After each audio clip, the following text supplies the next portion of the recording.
जिंदगी बहुत मुश्किल है मेरी जान।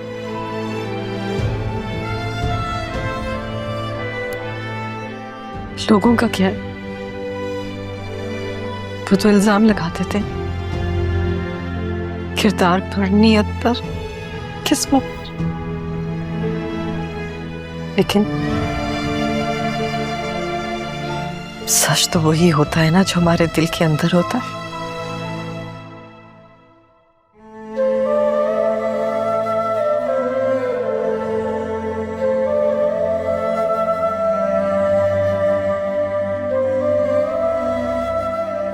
आप कुछ कह रही थी?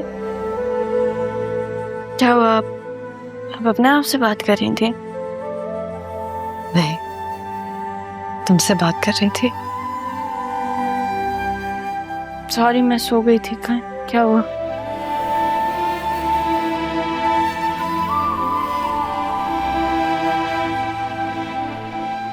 अब जागी गई हो तो मेरी एक बात गौर से सुन।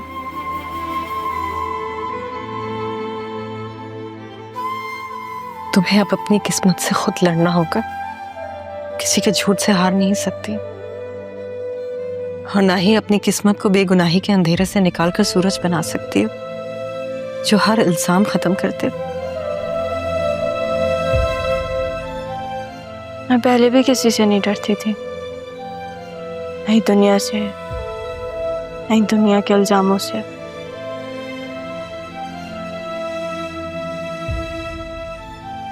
अब और नहीं डरूंगी, क्योंकि मुझे पता है मैंने कुछ गलत नहीं किया,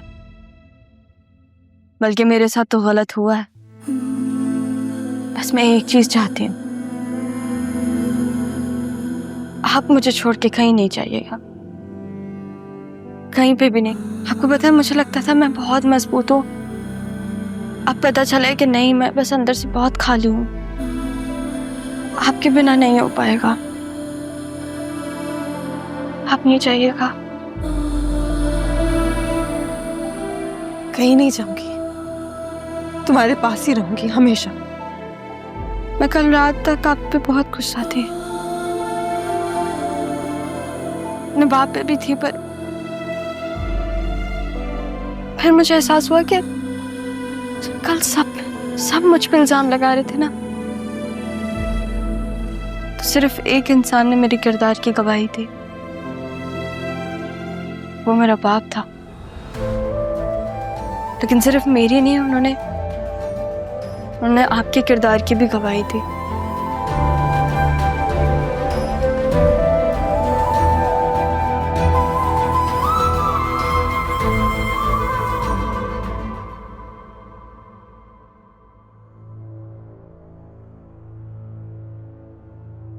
क्या हुआ खालदा बाजी, किसे ढूंढ रही हैं? वो रमीज नहीं आया सुनारा बेगम के साथ? नहीं, वो तो कैब से आई थी, और रमीज को मैं कल से कॉल कर रहा हूँ, वो अटेंड भी नहीं कर रहे हैं, और उन्होंने मुझसे 5,000 रुपये उधार भी लिए थे। तो बशीर भाई, आपने उसको 5,000 क्यों दिए? क्या करें खालदा बाजी, ऐसा मुंह बनाकर खड़ा हो जाता है सामने, तो तरस खाकर मैंने दे दिए। लेकिन मुझे हैरानगी की बात है, आप उनके साथ कैसे गुजारा कर रही हैं? क्या करूं, बच्चों का बाप है, गुजारा तो करना है। अच्छा, मुझे इस महीने तनख्वाह मिलेगी ना, तो आप मुझसे 5,000 ले लेना, लेकिन आइंदा उसको उधार मत देना। खालदा बाजी, ये कल राह बीबी के घर क्या मसला हुआ है? क्या खिचड़ी पक रही है? कभी उनकी बेटी, कभी उनकी नवासी, और ये ऑफिस वाला बाप, मुझे तो कुछ समझ नहीं आ रहा है।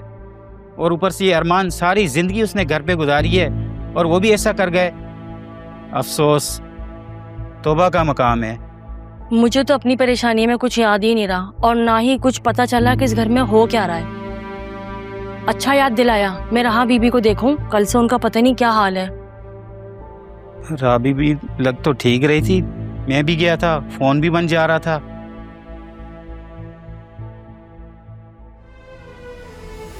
ये जो कुछ हुआ इसमें सबसे ज्यादा कसूरवार तो मैं खुद हूँ। ना तारा को खुद से दूर करता, ना मेरी बेटी को आज जमाने भर की निगाहों और बातों का सामना करना पड़ता। मुझे तो लगता था कि तारा अपनी बेटी के साथ होगी, लेकिन वो तो खुद अपनी बेटी से दूर रही। मेरे किए की सजा तारा ने खुद को अपनी बेटी से अलग करके दी। लेकिन क्या हुआ, हमारी बेटी को क्या क्या बातें सुनने को मिली। मैं उसे जितना बहादुर समझता था, वो तो उससे कहीं ज्यादा है। काश काश मैं उसके लिए कुछ कर सकता था।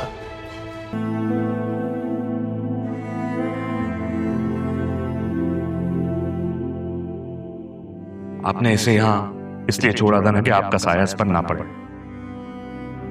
पड़ गया ना साया, इसने भी वही किया।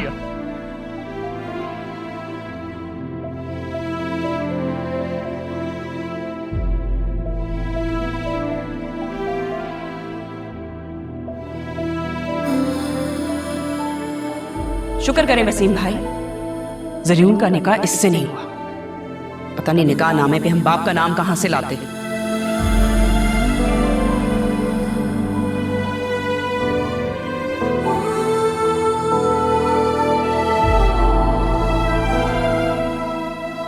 पता नहीं इसका बाप कोई है भी कि नहीं, उसका तो कोई नामो निशान तक नहीं है।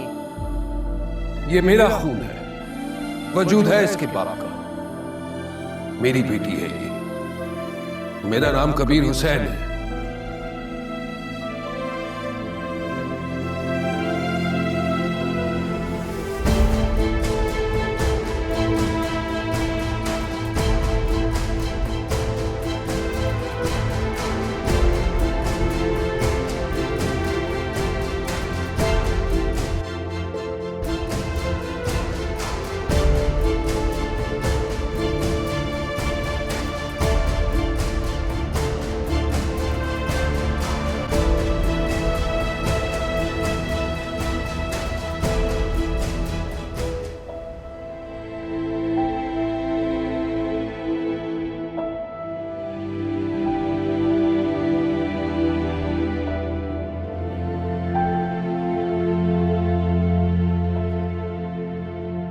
हम कब तक इस तरह सड़कों पे फिरते रहेंगे?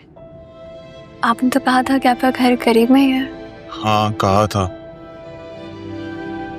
वो एक्चुअली सब कुछ इतना जल्दी हुआ है, मुझे टाइम ही मिला प्रेपरेशन करने का। वैसे मुझे यकीन नहीं आ रहा है कि तुम मेरे नसीब में इस तरह से लिखी गई।